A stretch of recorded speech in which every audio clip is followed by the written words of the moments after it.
Hokage-sama, we have a problem. The show, it's broadcasting to out there. Not only is this insanity being broadcast to the elemental nations, but it's being watched by aliens. USS Enterprise, Captain's Ready Room. Jean-Luc Picard sat at his desk, rubbing his temples as he stared at the footage playing on his monitor. On screen, the Hokage of Konoha Gakure had just yeeted her desk out of a window. The camera crew filming her had begun screaming in terror. Picard slowly reached for his tea. Earl Grey, hot. He took a sip, then another. Then he set his cup down and turned to his first officer. Will, explain. Commander Riker, leaning casually against the desk, shrugged. Somehow, another transmission breach occurred, and this Konoha reality show started broadcasting across half the quadrant. The Ferengi are already making betting pools on which of these ninjas is going to cause the most damage. Picard exhaled sharply. And why are we watching it? Riker grinned. Because it's insanely entertaining. Deep Space Nine, Quark's bar. Quark stood in front of a massive screen watching the latest episode of Konoha Reality Unleashed with a predatory grin. The bar was packed with Starfleet officers, Klingons, Bajorans, and even a few Cardassians, all watching with a mix of fascination and horror. On screen, Hatake Kakashi successfully evaded the camera crew for the 10th consecutive episode. A massive caption appeared. Hatake Kakashi, 10 episodes in, still avoiding us. A group of Klingons burst into laughter. This man possesses the heart of a true warrior, one bellowed. A Bajoran officer leaned in. I don't know. I think the Hokage is the real power here. Did you see her throw that desk? Quark rubbed his hands together. Gentlemen, ladies, and other distinguished patrons, let's make this interesting. I am officially opening bets on who will cause the most destruction by the season finale. Place your wagers now. Money, latinum, and even a few bars of gold-pressed latinum exchanged hands in an instant. Nog, sitting nearby, shook his head. Uncle, you're exploiting these people. Quark grinned. Nog, you don't exploit people when they willingly throw money at you. That's just good business. Aboard a Borg cube, a collective analysis. Incoming transmission. Analyzing. Konoha Gakure, a society of highly trained combat specialists capable of reality warping feats. Leadership is chaotic but functional. Assessment. Extreme unpredictability. Threat level high. Conclusion. The people of Konoha Gakure cannot be assimilated. Probability of collective survival if assimilation attempted 3%. Recommendation.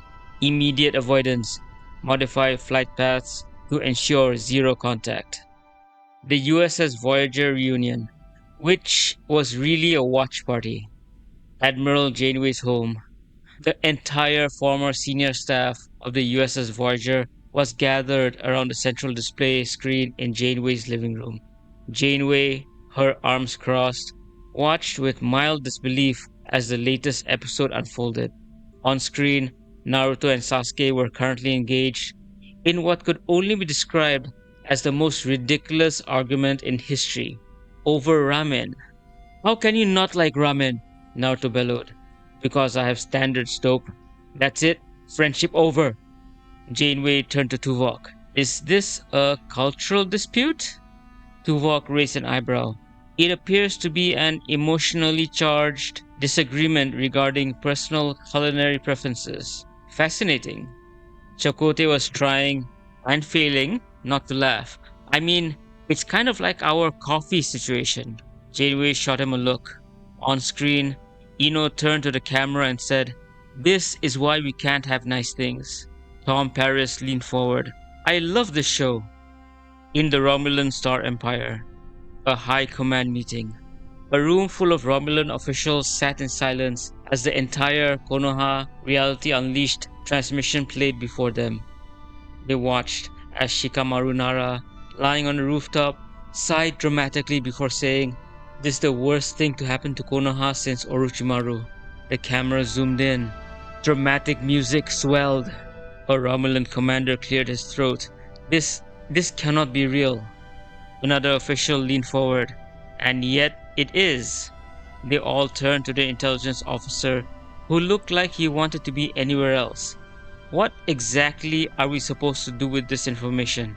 the commander asked. The intelligence officer hesitated. "Sir, I have no idea." The room fell into silence. Finally, the head of High Command spoke. "Do we have access to more episodes?" In the Q Continuum, Q, ever the chaotic entity, watched the entirety of the Konoha reality show with an extremely amused expression. "Oh, this is delightful," he said, lounging in midair. "They're so wonderfully dysfunctional." An annoyed female Q crossed her arms. "You do realize that this is making half the galaxy lose their minds, don't you?" Q smirked. "Exactly." He snapped his fingers. Somewhere across multiple realities, the broadcast signal intensified. The Hokage's office. Tsunade sat at her desk, flipping through paperwork when Shizune rushed in. "Hokage-sama, we have a problem." Tsunade didn't even look up. "Is it Naruto?" "No." "Sasuke?" "No." Kakashi finally agreed to speak on camera. "No. Wait, actually, yes, but that's not the problem." Tsunade frowned. "Then what is it?" Shizune gulped. "The show, it's broadcasting to..." Shizune pointed upwards with her finger. "Out there." Tsunade blinked. Then she slowly turned to the camera crew in the corner of the room. "Do you mean to tell me that not only is this insanity being broadcast to the elemental nations, but it could be watched by aliens?" The camera guy nodded. Tsunade exhaled sharply. Then, with zero hesitation, she grabbed the nearest object, her entire desk, and yeeted it at the camera. Across the Star Trek reality, everyone lost their minds. The Klingons started incorporating Konoha tactics into their battle strategies. The Romulans were convinced Konoha was some kind of Black Ops civilization hiding its true power. The Ferengi saw infinite business potential. The Borg?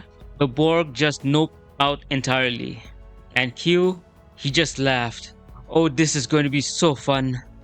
To be continued.